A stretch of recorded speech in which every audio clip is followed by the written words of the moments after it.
हाँ जी बेटा, we are eight page 37.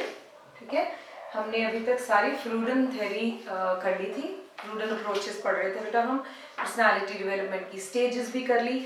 Now we are at post Freudian approaches. Okay, page 37. A number of theorists further developed their ideas following Freud. Some had worked with him and then moved on to develop their own versions of the psychoanalytic theory. ऐसे ही होता था, जो जैसे मेरा कोई disciple है, उसने मेरे अंडर पहले थ्योरी समझ ली, फिर अपनी कुछ क्रिएट किया. सो इस तरह से बहुत सारों ने फ्रूइड के अंडर काम किया और फिर उससे हटके या उसमें एडिशन करके नई थ्योरीज डेवलप कर दी. Okay, These theories have been called neo-analytic. Neo का मतलब न्यू हो गया, न्यू फ्रूडन हो गई उसकी, neo-analytic और post-Freudian. In order to differentiate, ताकि फ्रूइड का वर्क अलग रहे, इनका वर्क अलग रहे, तो इसलिए उनको अलग अलग बोल दिया. These theories are characterized by less prominent roles to sexual and aggressive tendencies of the id and expansion of the concept of ego. तो उनसे कुछ हटके बनाना था ना, तो इसने ज्यादा अर्जेस नहीं दिखाए. The human qualities of creativity, competence and problem solving abilities are emphasized. उस पर ध्यान दिया ज्यादा. Some of these theories are briefly described. So अगर पेपर में आएगा तो नीचे क्वेश्चन लिख लो, explain analytical psychology. Okay? So first one, Carl Jung. Aims and aspirations. क्या कहते हैं Jung?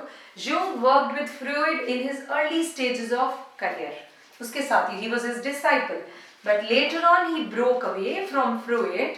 Jung saw human beings guided as much by aims and aspiration as by sex and aggression. He said कि बार बार फ्रूइड हर जगह sexual urges की बात कर रहा है, लेकिन लोगों की जो ड्राइविंग फोर्स है वो सिर्फ सेक्स नहीं है. That is the life of aim of life, aspirations क्या है, हम चाहते क्या हैं. So he diverted the complete angle towards aims and aspirations. So he developed, इसीलिए इसका नाम रखा है एनालिटिकल, इसका इस पॉइंट का. So he developed his own theory of personality, जिसका नाम रखा एनालिटिकल साइकोलॉजी. उसकी assumption क्या थी, अंडरलाइन करेंगे. The basic assumption of his theory is that personality consists of competing forces and structure within the individual. हमारी personality, मेरे अंदर के क्या competing forces हैं, क्या मैं अपने आप को ऐसा फील करती हूँ कि मैं इन्हें आगे नहीं जाने दे सकती. भाई, I wanted to make and I want that I should improve myself every day so that I keep myself superior, है ना. तो ये मेरी ड्राइविंग फोर्स है इंडिविजुअल की, right. That must be balanced rather than between the individual and the demand of society और between individual and reality. तो ये एक बैलेंस में, अलाइनमेंट में रहनी चाहिए. मेरी नीड्स सोसाइटी की नीड्स या रियलिटी के साथ मेरे एम्स और एस्पिरेशंस मैच होने चाहिए. Okay, then Jung claimed that there was a collective unconscious consisting of archetypes or primordial images. These are not individual acquired but are inherited. पीछे से मुझे मिले हैं, जैसे the god or the mother earth is a good example of archetypes. हम कहते हैं भगवान है, भगवान ऊपर वाला. So I was listening to an author, a speaker, a good speaker, Sadhguru Yogi. He was saying कि ये ऊपर वाला वर्ड जो टर्म है ये हमने यहाँ पर पता नहीं कैसे बनाई है, क्योंकि जबकि हमें पता है अर्थ तो घूम रही है. जब वो घूम रही है तो ऊपर वाला भी तो साथ साथ चेंज हो रहा है. तो कौन सा ऊपर वाला, इधर वाला कि इधर वाला. सो ये हमें आर्च टाइप है, हमें बता दिया गया बस ऊपर वाला होता है, वो देखता रहता है हमें ऊपर से, वो कहाँ है पता नहीं. ऐसे ही मदर अर्थ है ना, भारत माता. तो ये सब हमारे लिए क्या बना दिए गए हैं, they are the archetypes. Okay, they are found in myths. हम बोले कौन सी माता, भी कैसे पता चला ये माता है. सो धरती माता है ना. So they are the archetypes, they are found in myths. हमने खुद ही उनका एक फिगर भी बना दिया. And dreams and art of all mankind. Jung held that the self strives for unity and oneness. क्योंकि हम बिलीव करते हैं यूनिटी में, इसीलिए तो रिलीजन में हम आ गए. हमें बोला ये हिंदूज हैं, ये मुस्लिम्स हैं, तो हम इकट्ठे हो गए जी उस तरह से, क्योंकि we feel good in unity, unit oneness में हम बिलीव करते हैं. It's an archetype that is expressed in many ways. He devoted much of his efforts to the study of such expressions in various traditions. उसने इसी में लगाया. According to him, for achieving unity and wholeness, a person must become, क्या मतलब है unity and wholeness का उनके हिसाब से? एक बंदा, he must become increasingly aware of his own wisdom. Okay, available in one's personal and collective unconscious, and must learn to live in harmony with it.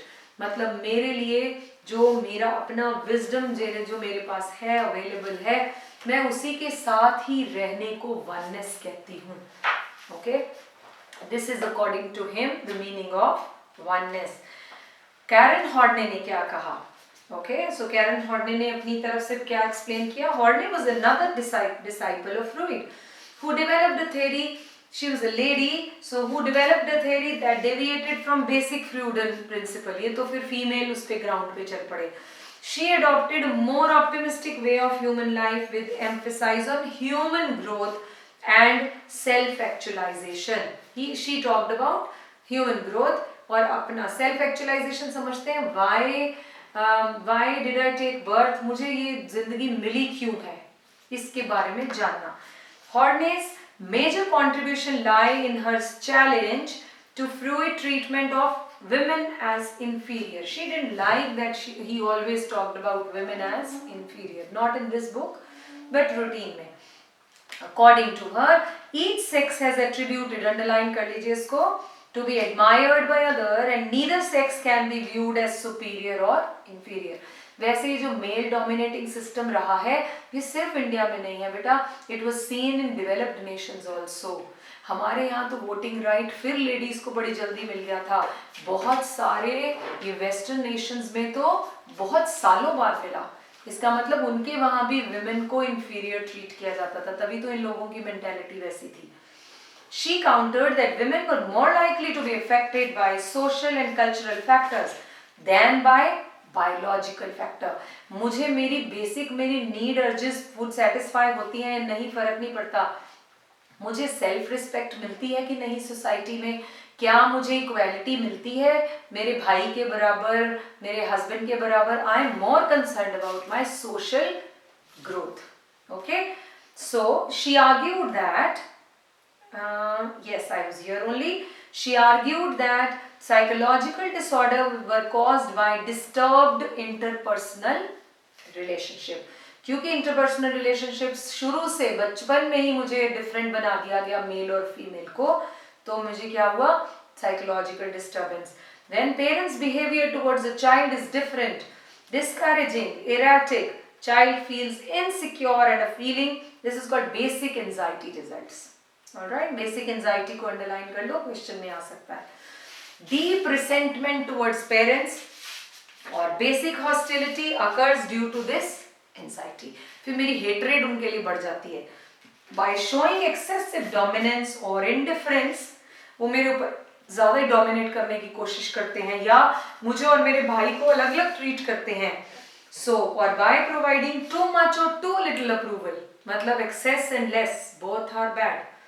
Parents can generate among children feelings of isolation, helplessness, which interfere with my healthy development. Okay?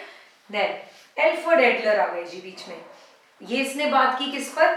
Lifestyle and social interest पर. Okay? Then, Adler's theory is known as individual psychology. Underline or highlight. His basic assumption is that human behavior is purposeful. उसकी life का एक purpose होता है हर behaviour का, और गोल directed होता है. यानी if I have a goal, I work. You have a goal to give board exams. That is why you're sitting in front of phone and listening to this video. Okay? Each one of us has the capacity to choose and create. Our personal goals are the source of our motivation. If I wanted to be the best in Ludhiana, so I have to put in my efforts accordingly. You wanted to deliver the best in your paper, you have to put in the efforts. So हम अपने goals से ही motivate होते रहते हैं.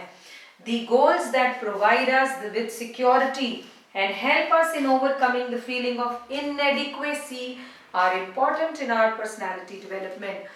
In Adler's view, underline or highlight, every individual suffers from the feelings of inadequacy and guilt. हर बंदे में होता है, मैं ये नहीं अचीव कर पाया, perhaps I could do that, perhaps I would have done this better. So ये मेरा गिल्ट जो अंदर डेवलप हो गया है उसे बोलते हैं इंफीरियोरिटी कॉम्प्लेक्स, पता है ना हमें. विच अराइज कब होता है? बचपन से ही, चाइल्डहुड से हो जाता है. Overcoming this complex is essential for optimum personality development. Correct. फिर आए एरिक फ्रॉम, ह्यूमन कंसर्न्स लेकर. In contrast to Freud's biological orientation, ये ना ऑलमोस्ट मोर और लेस सेम ही है. मैंने इनको कट शॉर्ट करके नोट्स में पेन डाउन किया हुआ है. You just learn that thing. Okay. Freud biological orientation. Fromm developed his theory from a social orientation. He viewed human as a basically social being who could be understood in terms of their relationship with others. He argued that psychological qualities such as growth and realization of potentials resulted from, किससे होता है? Desire for freedom, क्योंकि social aspect है. Striving for justice, truth, socially मुझे acceptance, ये सब के बारे में उसने बोला. From holds the character traits, okay, developed from our experience with other individuals. While culture is shaped by the mode of existence of a given society, people's dominant character traits in a given society work as force in shaping the social processes and the culture itself. His work recognizes the value of positive qualities such as tenderness, love and personality development. Mainly nutshell में बहुत कुछ लिखा है इसने, लेकिन हमें ये pick करना है. इसने सोशल बीइंग को ज़्यादा इंपॉर्टेंस दी और फिर बोला हम फ्रीडम और जस्टिस और ट्रूथ के लिए स्ट्राइव करते हैं. Erik Erikson is the last one post Freudian में. ही सर्च्ड फॉर आइडेंटिटी, अपने आप को ढूंढना, अपनी आइडेंटिटी को बनाना. So Erikson theory lays stress on rational conscious ego processes in personality development. In his theory, development is viewed as a lifelong process. अपनी identity को ढूंढना तुम्हारी एज में नहीं होता बेटा, शायद हमारी एज में भी लोग आधी दुनिया को समझ नहीं आता, लेटर एज में, तभी तो it's a regular process. Lifelong process and ego identity is granted a central place in this process. इसीलिए इसे हम his concept of identity crisis, जो मुझे मेरे साथ हो जाए कभी conflict, यार why I was given birth and what am I doing? मेरा birth इस काम के लिए हुआ है, पर मैं ये क्या कर रहा हूँ? अब मेरा देखो मेरी identity crisis हो गई ना. मैंने अपने आप को सेल्फ को ढूंढना शुरू किया कि मेरा पर्पस क्या था इस लाइफ में आने का. तो जब ऐसा हो सेल्फ रियलाइजेशन पर चलना तो आइडेंटिटी क्राइसिस हो जाते हैं. और ऑफ एडोलेसेंस एज पर मेनली, एडोलेसेंस में इसलिए इसने लिखा क्योंकि उस टाइम पर हमें बड़ी कंफ्यूजिंग सी स्टेज होती है. वो एक तरफ से हमें बोला जाता है तुम बड़े हो गए, दूसरी तरफ से अगर हम बड़े हो गए हम कुछ डिसीजन लेना चाहते हैं वो तुम ले नहीं सकते, तुम छोटे हो. तो बड़ा कंफ्यूजन है यार, डिसाइड कर लो बड़े हो गए कि छोटे हैं, है ना.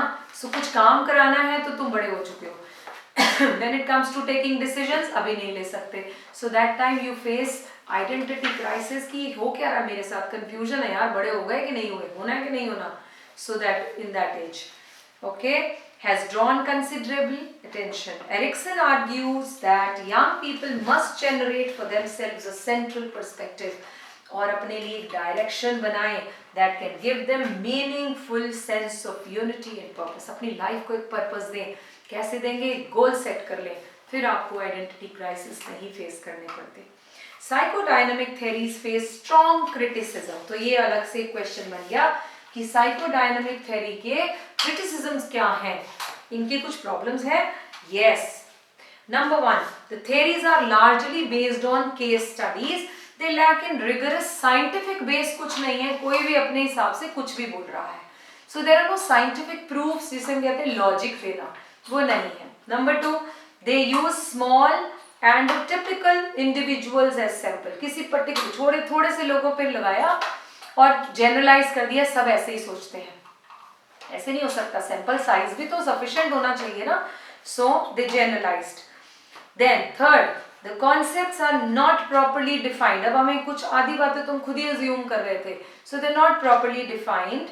It's difficult to submit them as scientific testing. Fourth and the last, Freud has used males as the prototype. अभी इसने सिर्फ sexually different कर दिया. Males of all human personality development, and he totally ignored females' perspective. So there are certain limitations in Freud and Post-Freudian analysis. Psychodynamic theories में ये problems थी. इसके बाद हम सारी different approaches study करेंगे. Alright, so that's all for today. Bye bye.